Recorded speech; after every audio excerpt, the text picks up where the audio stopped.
Good day everyone. Today, the course title Comparative Models in Policing.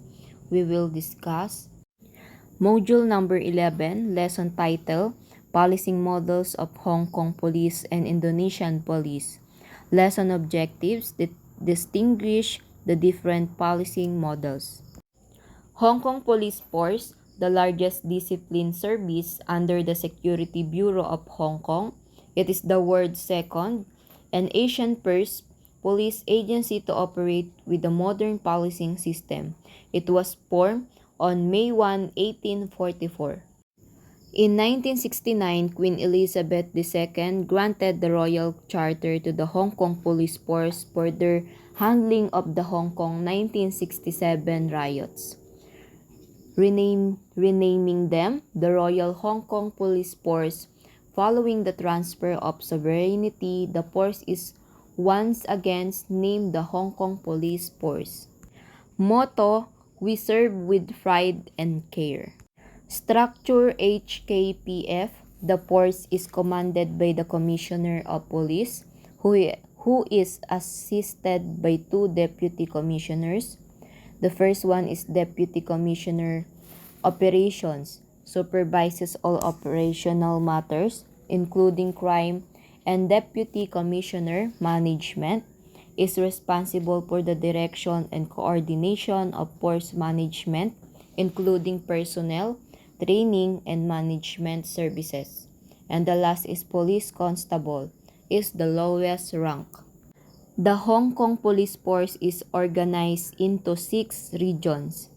First is Hong Kong Island, second Kowloon East, third Kowloon West, and the fourth is New Terrorist North, the fifth is New Terrorist South, and the last is the Marine Region. The Indonesian policing system. Indonesia National Police is the official police force of Indonesia, organized in 1946 and also known as Polri. Markas Besar or Mabes, name of the headquarters of Indonesian National Police, located in Kebayoran Baru, South Jakarta, Indonesia. The Polri Territorial Forces, the Kepolisian Daerah or Polda, it is the provincial police, and the Kepolisian Wilayah or Polwil, the regional police, and the Kepolisian Resort or Polres, it is the city police, and the Kepolisian Sector or Polsec is the sub-district police.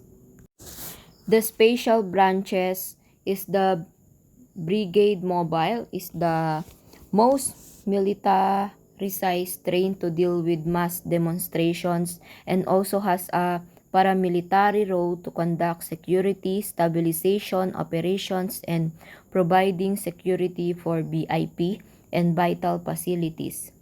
And the Anti-Riot Unit, Pasukan Anti-Hura-Hura, is the received special anti-riot training. And the Sea and Air Police, it is the responsible patrolling in the airspace. And the Plain Clothes Units, it is assigned in conducting investigations. Maritime Police, it is responsible in protecting the territorial sea. And the Anti-Terrorist Unit, it is trained in counter-terrorism. Forensics, in charge of laboratory examination of evidences. Especially, we have the ranking system of Polri, Police General, equivalent of Police General of PNP. The second, Biyangkara, is equivalent to Patrolman, Patrolwoman of the PNP. Again, today we are tackle the module number 11, lesson title, Policing Models of Hong Kong Police and Indonesian Police. Thank you for listening.